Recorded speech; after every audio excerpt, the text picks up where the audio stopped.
Hi everyone, my name is Kyedae and I'm a Valorant content creator. Today I'm going to be going over the basics of Valorant and I'll also be giving you guys some tips and tricks to help you out. First, let me explain what the game Valorant is. Valorant is a team-based 5v5 first-person tactical shooter. There are many unique agents and abilities in the game as well. Players control characters known as agents who have different abilities to use during the game. Before we deep dive into the basics, let's go over optimizing your guys' settings. Valorant settings can be important for improving game clarity, maximizing your performance, and finding the right balance between visibility and performance. Different settings can help with different aspects of the game. Messing with your settings can be super overwhelming at times because there are so many different options, but what I personally did was look at the people who have played the game a lot and kind of copied their settings and then tweaking it to my liking. When I first started playing the game, I copied settings from my favorite pro player 10s, which I would say is probably the best way to go about it, or you could also ask some of your friends who play as well. I'm going to be introducing you guys to some of the Valorant agents. I know it can seem a little bit daunting at times because there are quite a few agents,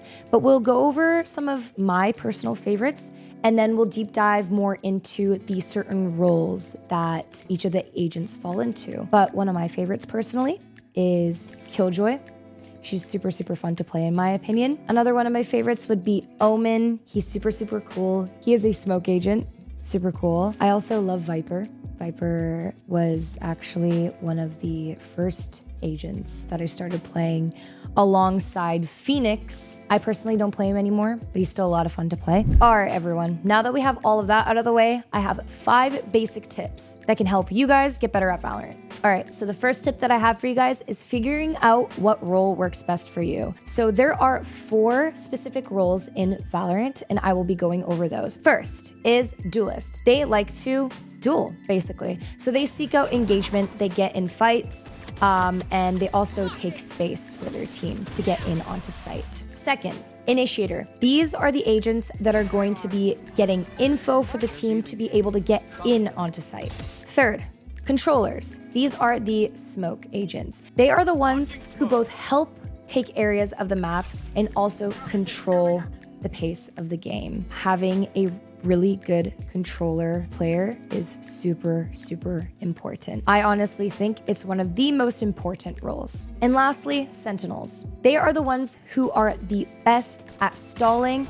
and trying to defend certain positions and sites. So now that I've gone over the 4 roles, you guys can get a better understanding of what you feel like you would fit into. A lot of beginners like to either play duelist because obviously it's very fast paced. You're taking a lot of fights, you know, there's a lot of like high risk, high reward sort of situations. I play sentinel and controller. Those are the kind of agents that I personally prefer to play. It's a little bit more slower paced, kind of work the map, that sort of situation. So now for tip number 2, having a basic understanding of what the agent abilities do. And it can be really daunting and confusing at times when you are beginning, but the more you play, the easier it's gonna be. You're gonna run into the same agents on certain maps and you're gonna get a feel. Obviously, when you first start out, it might again feel a little bit overwhelming, but the more you play, the better you're gonna get and the more understanding you're gonna have over all of these agents. One example that I will give to you guys would be one of my mains, Omen. He has smoke abilities, so he has 2 smokes. He has a blind, which is super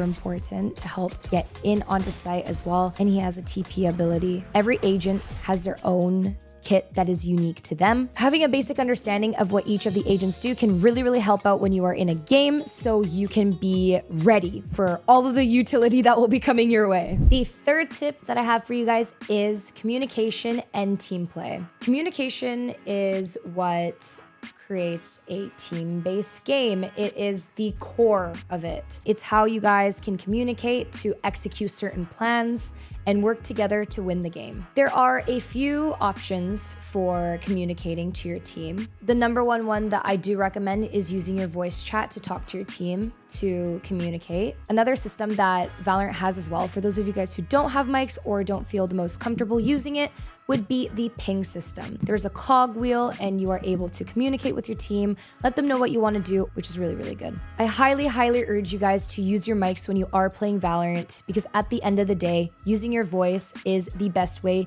to get across what you and maybe what your team also wants to do. With that being said, there is a difference between communication and distracting communication. When you're coming up with strategies to help out with the team, it can be really easy to get kind of carried away with talking too much. So it's best to keep it really concise and clear and get to the point. Also, another thing is when you are dead, if you don't have any useful information to say, it is best to stay quiet, because there are a lot of people that can get a little bit overwhelmed when there are a lot of voices while they are trying to play. The best thing is that making sure that you respect the other players and their different playing styles, as well as communication styles as well, for high success rate in ranked or swift play or unrated. Also in communication, using callouts on maps is super, super important. Obviously, when you're first getting started out, you're gonna get a feel for things. If you take a look at each map, there are certain areas that Valorant has labeled as well. Sometimes the community calls them different things than it is stated. If you are new, you can just stick to what is on the map.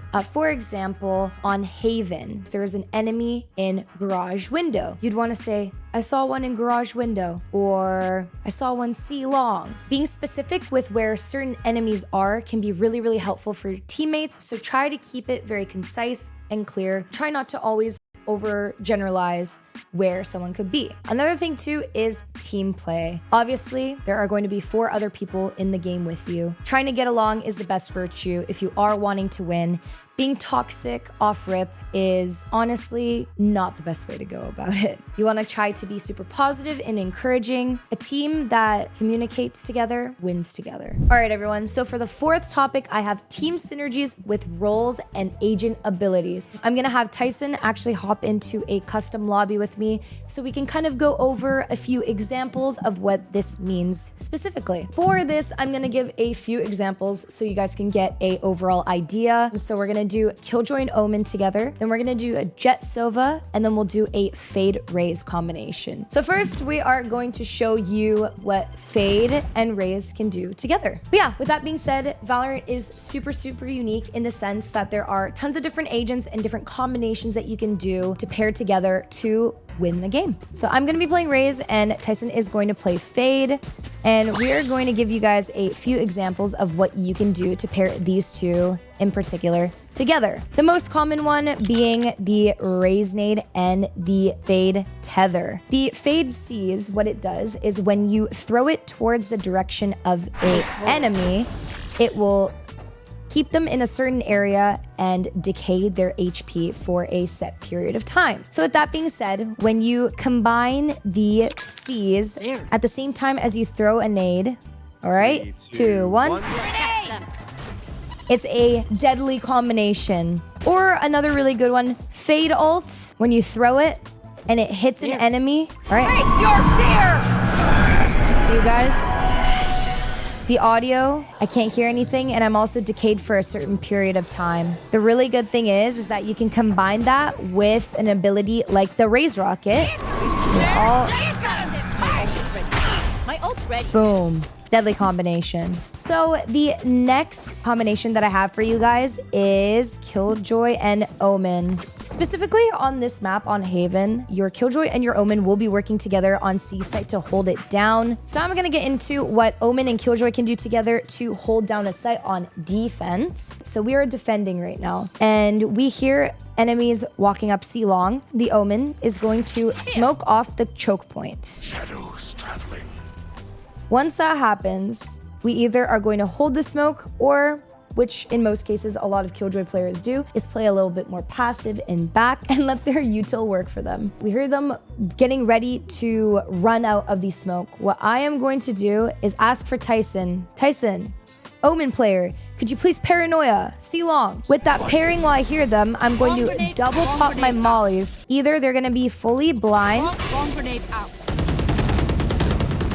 and running in, or just while they're running swipe into those the molly, biometrics. I can also shoot them. And that is how Omen and Killjoy can work together to hold down a site. So now we are on C side attack, everybody. This is Sova. He is a initiator. He is the one who gets info for the duelists to be able to make space for the team. So they are going to be darting back site, and with Jet is the duelist. They are the ones that make space for the team, get in, take the fights, right? So what we're going to do is our Sova is going to do the dart, Here. basically tags anybody who is within line of sight. As you can see, these lines everywhere, and that tells Jet where certain players could be. So I'm going to proctor my dash, and my Sova is going to dart. I'm going to smoke and dash in. The reason it's really strong is because Jet, when she dashes in, basically creates space, but since Jet is dashing into her own smoke, it creates like a safe space for Jet to sit inside where enemies have to choose to kind of get lucky and spam the Jet through the smoke. The Sova, because his dart gives wall hacks, the Jet can safely sit in the smoke and shoot people that are scanned outside of it. Yes. And that's why it's a really good combo. And it's annoying for the defenders as well, because they either have to choose to kill the Jet, which offsets the crosshair from all the rest of the enemies flooding in on site, or they have to pick to shoot the people who are long. But with that being said, the Jet could peek out and kill you. All right, everyone, now we are going to get ready to move on to the last tip, which is number 5. Movement. This is basically what differentiates Valorant from a lot of other tactical FPSs. Like, one of the most important tips that I would give to anybody who is shooting, you want to stop and shoot. Running and shooting most of the time is not going to be in your favor. There are certain guns like the Frenzy or the Spectre that will be a little bit more lenient for when you are moving and shooting.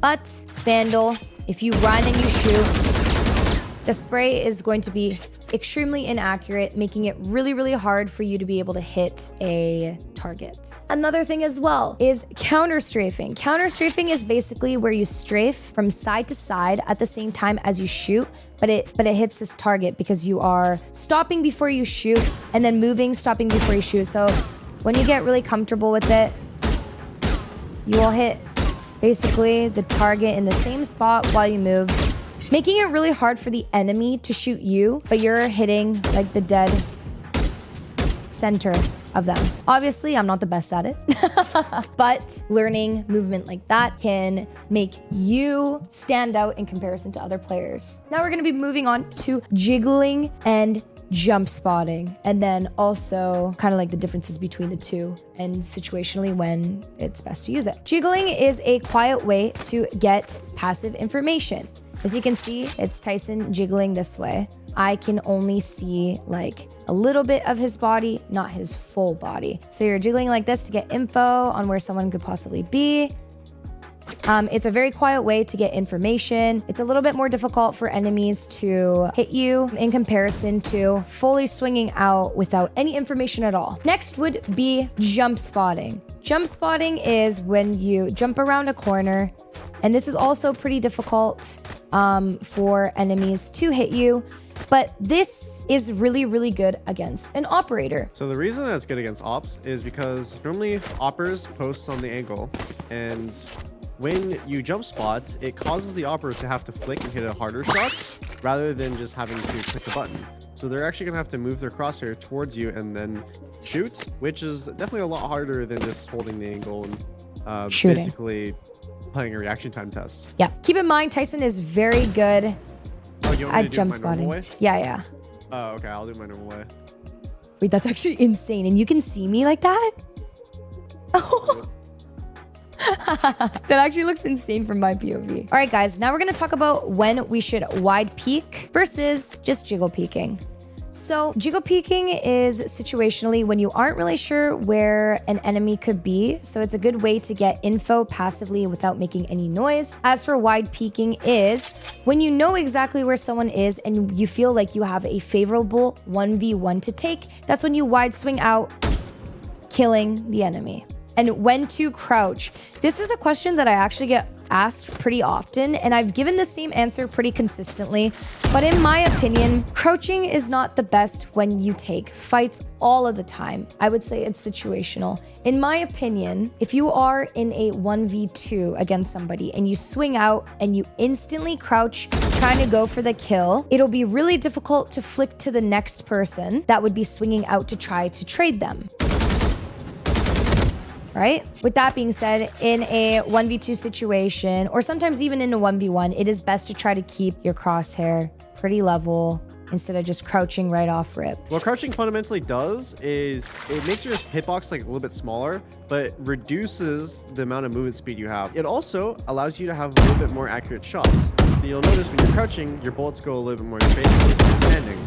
So situationally, you can use it to kind of gain more accuracy when you need it, especially on long range fights. I think that crouching could be pretty decent, especially with ADSing and crouching at the same time. You'll make sure your bullets mainly go straight. All right, the last thing that we're going to talk about, you guys, which is obviously pretty niche, but these are movement characters like Raze or Jet. The reason why Jet and Raze are really, really good and they are also very highly picked is because of the amount of aerial movement that they provide for the team. Obviously, not every duelist is going to have this, and that being the reason why it sets them apart. It can make it really, really difficult for people to shoot them in the air, and this is why they are really, really good as well. That being said, you can actually practice movement with Raze, like the double satcheling ability, which makes her a little bit more difficult to track in the air, or Jet, when she's up in the air and gliding and shooting you with her ultimate, which are her knives. All right, everyone, this is the end of this video. I hope that this video was helpful for those of you guys who are new to the game, or even some of you guys who have been playing for a while.